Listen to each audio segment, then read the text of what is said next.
नमस्कार दोस्तों, चलिए जानते हैं हरियाणा की 50 फटाफट बड़ी खबरों को सिर्फ 10 मिनट में। लेकिन उससे पहले यह वीडियो आप किस जगह से देख रहे हैं हमें कमेंट में जरूर बताएं।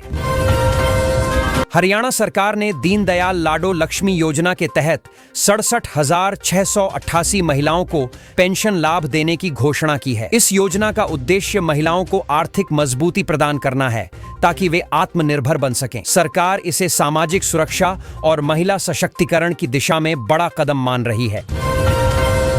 हरियाणा में महिलाओं के लिए सरकार ने 2,100 रुपए मासिक भत्ता देने का निर्णय लिया है। इसे एक ऐतिहासिक कदम माना जा रहा है क्योंकि इससे घर परिवार चलाने में उन्हें राहत मिलेगी। खासकर उन महिलाओं को सीधा फायदा होगा जिनकी आय का कोई स्थायी स्रोत नहीं है। किसानों को लेकर भी हरियाणा सरकार ने राहत दी है। हाल ही में प्राकृतिक आपदा से प्रभावित किसानों को 85.5 करोड़ रुपए का मुआवजा बांटा जाएगा। इस मदद से फसल खराब होने से परेशान किसानों को कुछ सहारा मिलेगा और वे आर्थिक संकट से उबरने की कोशिश कर सकेंगे। हरको बैंक ने अपने ग्राहकों के लिए नई सुविधा शुरू की है। अब बैंक लेन देन के लिए यूपीआई सेवा उपलब्ध करा रहा है। साथ ही प्लेटिनम कार्ड से 5 लाख रुपए तक लोन और 2 लाख रुपए का बीमा मिलेगा। कार्ड धारकों को घरेलू एयरपोर्ट लाउंज सेवा का लाभ भी मात्र 2 रुपए में मिलेगा। हरियाणा के श्रम मंत्री अनिल विज ने बड़ा ऐलान किया है। उन्होंने कहा कि राज्य के हर शहर में 100 बेड का अस्पताल बनाया जाएगा। इसका मकसद स्वास्थ्य सुविधाओं को और मजबूत करना है ताकि छोटे शहरों और कस्बों के लोग भी बेहतर इलाज पा सकें और बड़े शहरों पर दबाव कम हो। हरियाणा में टांगरी नदी का जल स्तर बढ़ गया है। देखते हुए मंत्री अनिल विज खुद मौके पर पहुंचे और हालात का जायजा लिया। प्रशासन को अलर्ट कर दिया गया है और आसपास के इलाकों में निगरानी बढ़ाई गई है ताकि किसी भी तरह की आपदा से निपटा जा सके। हरियाणा में पहली हाइड्रोजन ट्रेन चलाने की तैयारी जोर पकड़ चुकी है। जानकारी के मुताबिक 2025 में इसका ट्रायल किया जाएगा। यह ट्रेन पर्यावरण के लिहाज से एक बड़ा कदम मानी जा रही है। इससे न केवल प्रदूषण कम होगा बल्कि यात्रा का अनुभव भी आधुनिक और सुविधाजनक बनेगा।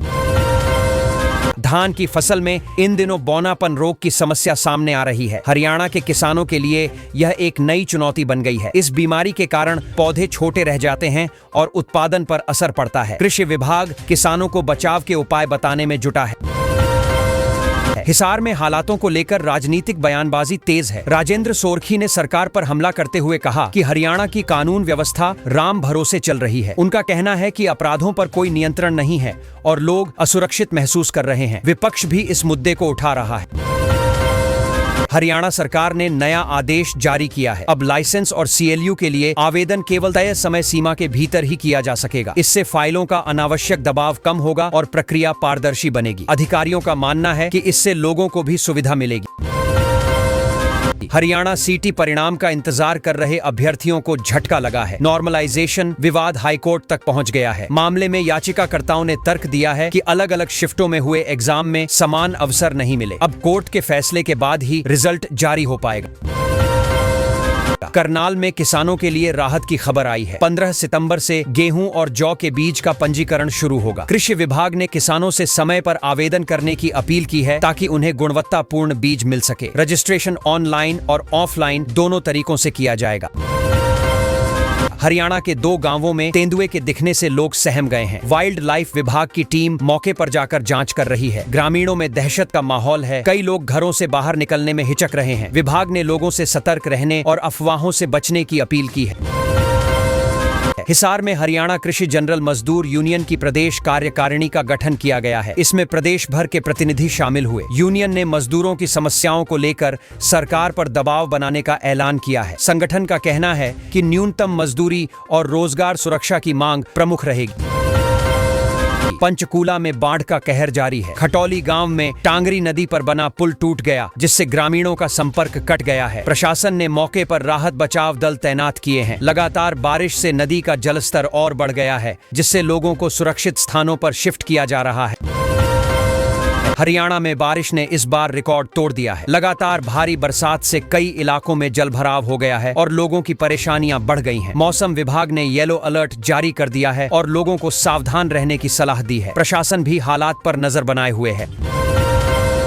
गरीब छात्रों की पढ़ाई पर संकट खड़ा हो गया है क्योंकि सरकार ने निजी स्कूलों का बकाया पैसा समय से जारी नहीं किया। इसकी वजह से स्कूल संचालकों ने विरोध प्रदर्शन किया। उनका कहना है कि अगर पैसा समय पर नहीं मिला तो छात्रों की पढ़ाई प्रभावित होगी और गरीब बच्चों की शिक्षा पर बड़ा असर पड़ेगा। अब हरियाणा में बिना फिटनेस और पुलिस वेरिफिकेशन के कोई भी स्कूल बस सड़कों पर नहीं दौड़ेगी। प्रशासन ने सभी स्कूलों को सख्त निर्देश दिए हैं कि बच्चों की सुरक्षा के साथ कोई समझौता न हो। फिटनेस चेक और पुलिस वेरिफिकेशन पूरा किए बिना बसों को अनुमति नहीं दी जाएगी। हरियाणा कौशल रोजगार निगम के कर्मचारियों के लिए खुशखबरी आई है। सरकार ने उनकी सैलरी में 5% बढ़ोतरी की घोषणा की है। कर्मचारियों का कहना है कि यह कदम स्वागत योग्य है, लेकिन महंगाई को देखते हुए अभी और बढ़ोतरी की जरूरत है। फिर भी यह फैसला उनके लिए राहत भरा साबित हुआ। हरियाणा कौशल रोजगार निगम लिमिटेड ने इस साल 5000 पदों पर भर्ती का ऐलान किया है। यह मौका युवाओं के लिए बड़ा अवसर माना जा रहा है। जिन युवाओं को रोजगार की तलाश है वे इन पदों के लिए आवेदन कर सकते हैं। सरकार का कहना है कि इस भर्ती से हजारों परिवारों को फायदा मिलेगा। हरियाणा कौशल रोजगार निगम के कर्मचारियों की सैलरी में सरकार ने 5% की बढ़ोतरी का ऐलान किया है। इस फैसले से निगम से जुड़े हजारों कर्मचारियों को राहत मिलेगी। लंबे समय से कर्मचारी वेतन वृद्धि की मांग कर रहे थे, अब सरकार ने उनकी सुन ली है। गरीब छात्रों की शिक्षा को लेकर निजी स्कूलों ने सरकार के खिलाफ प्रदर्शन किया। स्कूल संचालकों का आरोप है कि सरकार समय पर बकाया राशि नहीं देती, जिससे गरीब बच्चों की पढ़ाई प्रभावित होती है। स्कूल प्रशासन ने कहा कि अगर समय पर पैसा न मिला तो हालात और बिगड़ सकते हैं। ओल्ड गुरुग्राम मेट्रो रूट से जुड़ी बड़ी खबर आई है। मेट्रो के भूमि पूजन की तारीख तय होने वाली है और इसके बाद काम शुरू होगा। लोग लंबे समय से इस रूट का इंतजार कर रहे थे। अब संभावना है कि जल्द ही निर्माण कार्य शुरू हो जाएगा, जिससे कनेक्टिविटी आसान होगी। गुरुग्राम में व्यापारियों से जबरन वसूली और दुकानों पर कब्जा करने के मामले में पुलिस ने कार्रवाई की है। 2 आरोपियों पर FIR दर्ज हुई है। पीड़ित व्यापारियों ने शिकायत दी थी कि उनसे दबाव बनाकर पैसा लिया जा रहा है। पुलिस अब पूरे मामले की जांच कर रही है। मारुति सुजुकी ने गुरुग्राम प्लांट में बड़ी भर्ती निकाली है। कंपनी ने 500 से अधिक पदों के लिए अधिसूचना जारी की है। इससे युवाओं को रोजगार का बड़ा मौका मिलेगा। आवेदन प्रक्रिया शुरू हो चुकी है और इच्छुक उम्मीदवार कंपनी की वेबसाइट से पूरी जानकारी ले सकते हैं। अब हरियाणा सरकार राशन डिपो मालिकों पर शिकंजा कसने जा रही है। अक्सर डिपो से राशन लेने वालों की शिकायत रहती थी कि मनमानी की जाती है। सरकार ने तय किया है कि अब हर डिपो पर CCTV कैमरे लगाए जाएंगे। इससे पारदर्शिता बढ़ेगी और गड़बड़ियों पर रोक लगेगी। हरियाणा सरकार ने महिलाओं के लिए एक और योजना शुरू की है। लाडो लक्ष्मी योजना से पहले अब लाडो सखी योजना लॉन्च हुई है। इसके तहत कुछ पात्र महिलाओं को सरकार हर महीने 1000 रुपए की मदद देगी। इसका मकसद महिलाओं को आर्थिक रूप से आत्मनिर्भर बनाना है। हरियाणा में एक नया मुद्दा उठा है। बीजेपी विधायक ने विधानसभा में कहा कि भागकर शादी करने वालों पर रोक लगाने के लिए कानून बनना चाहिए। उनका तर्क है कि सामाजिक व्यवस्था बिगड़ती है, इसलिए इसके खिलाफ सख्त कानून जरूरी है। मामला अब बहस का विषय बन गया है। झज्जर जिले में 30 और 31 अगस्त को 6ठी राज्य स्तरीय वाटर पोलो प्रतियोगिता होने वाली है। इस खेल आयोजन में राज्य भर से टीमें हिस्सा लेंगी। खिलाड़ियों के लिए ये बड़ा मौका है क्योंकि खेल विभाग इसको लेकर गंभीर तैयारी कर रहा है। स्थानीय स्तर पर भी काफी उत्साह दिख रहा है। विधानसभा में बड़ा हंगामा हुआ जब सरकार ने 9 लाख परिवारों के नाम BPL सूची से काट दिए। विपक्ष का आरोप है कि यह गरीबों के साथ अन्याय है और बिना जांच परख के फैसले लिए गए। सरकार का कहना है कि सिर्फ अपात्र लोगों को ही सूची से हटाया गया। अभी हरियाणा में मौसम का हाल ये है कि अंबाला और यमुनानगर में बारिश की संभावना जताई गई है। मौसम विभाग ने येलो अलर्ट जारी किया है, यानी हल्की से मध्यम बारिश हो सकती है। लोगों को सतर्क रहने और बाहर निकलते समय सावधानी बरतने की सलाह दी गई। आज हरियाणा विधानसभा का मानसून सत्र का आखिरी दिन है। मुख्यमंत्री नायब सैनी अपराधों के खिलाफ कड़ा प्रस्ताव पेश करेंगे। इस पर सभी की नजरें टिकी हुई हैं कि सरकार किस तरह के कदम उठाएगी और अपराध पर रोकथाम को लेकर नए फैसले क्या होंगे। हरियाणा सरकार मल्टी मॉडल लॉजिस्टिक हब के विकास पर करीब 765 करोड़ रुपए खर्च करने जा रही है। पहले चरण में 408 एकड़ जमीन पर काम शुरू होगा। इससे व्यापार और उद्योग को बड़ा फायदा होगा और रोजगार के नए अवसर पैदा होने की उम्मीद जताई जा रही है। विधानसभा में पेश किए गए आंकड़ों से पता चला है कि हरियाणा के जींद जिले में सबसे ज्यादा युवा बेरोजगार हैं, जबकि गुरुग्राम में सबसे कम। यह रिपोर्ट राज्य में रोजगार की स्थिति पर सरकार के लिए बड़ा संकेत मानी जा रही है और इस पर बहस भी हो रही है। है। भिवाड़ी में कई फैक्ट्रियों पर कार्रवाई होने वाली है। आरोप है कि ये फैक्ट्रियां नियमों का उल्लंघन कर रही हैं और अफसरों की मिलीभगत भी सामने आई है। अब सरकार ने साफ किया है कि गड़बड़ी करने वाली फैक्ट्रियों और भ्रष्ट अफसरों दोनों पर सख्त कार्रवाई की जाएगी। हरियाणा में पिछले 2 दिनों से हो रही लगातार बारिश ने जनजीवन अस्त व्यस्त कर दिया है। कई इलाकों में सड़कें जलमग्न हो गई हैं और लोगों को आवाजाही में परेशानी हो रही है। बारिश का सबसे ज्यादा असर किसानों पर पड़ा है क्योंकि सब्जियों की फसल बर्बाद हो गई है। नुकसान का आकलन जारी है।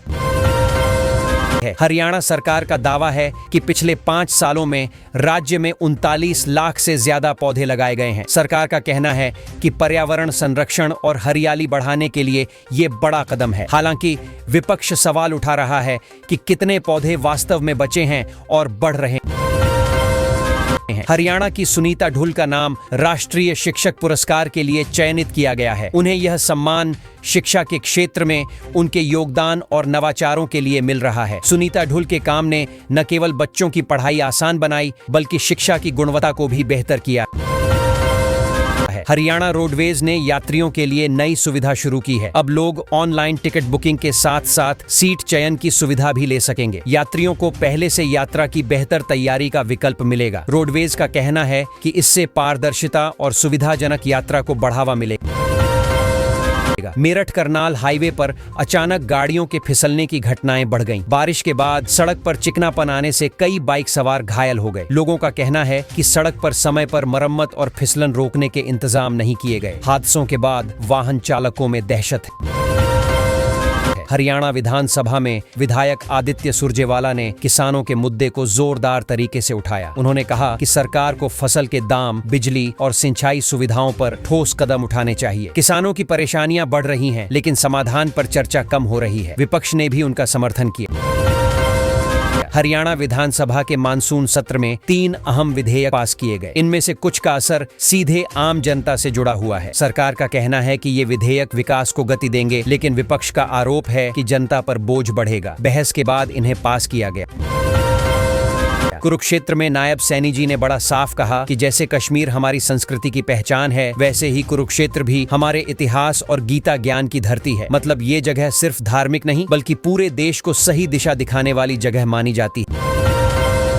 रोडवेज ने यात्रियों के लिए नया ऐप बना दिया है। इसमें फायदा ये होगा कि बस कहाँ चल रही है वो आसानी से ट्रैक कर पाओगे। ऊपर से टिकट भी मोबाइल से ऑनलाइन बुक कर सकोगे। अब लाइन में खड़े होने की झंझट खत्म, सब कुछ आसान हो जाएगा।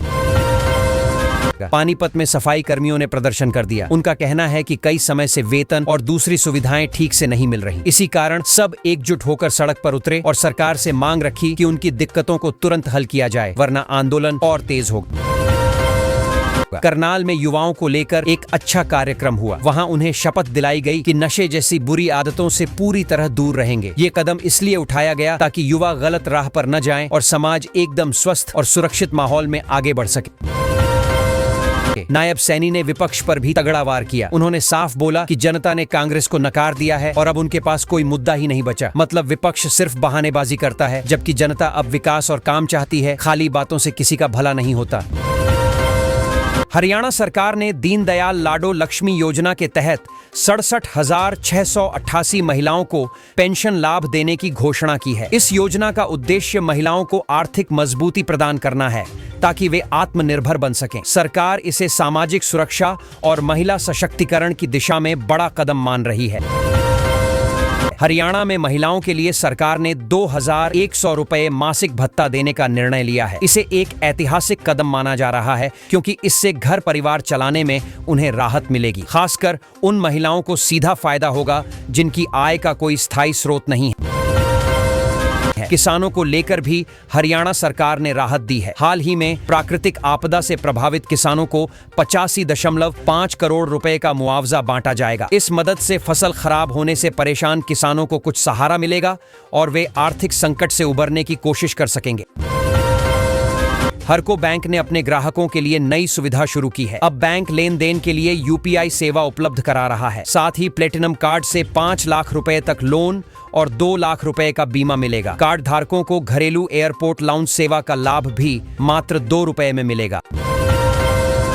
हरियाणा के श्रम मंत्री अनिल विज ने बड़ा ऐलान किया है। उन्होंने कहा कि राज्य के हर शहर में 100 बेड का अस्पताल बनाया जाएगा। इसका मकसद स्वास्थ्य सुविधाओं को और मजबूत करना है ताकि छोटे शहरों और कस्बों के लोग भी बेहतर इलाज पा सकें और बड़े शहरों पर दबाव कम हो। हरियाणा में टांगरी नदी का जल स्तर बढ़ गया है। देखते हुए मंत्री अनिल विज खुद मौके पर पहुंचे और हालात का जायजा लिया। प्रशासन को अलर्ट कर दिया गया है और आसपास के इलाकों में निगरानी बढ़ाई गई है।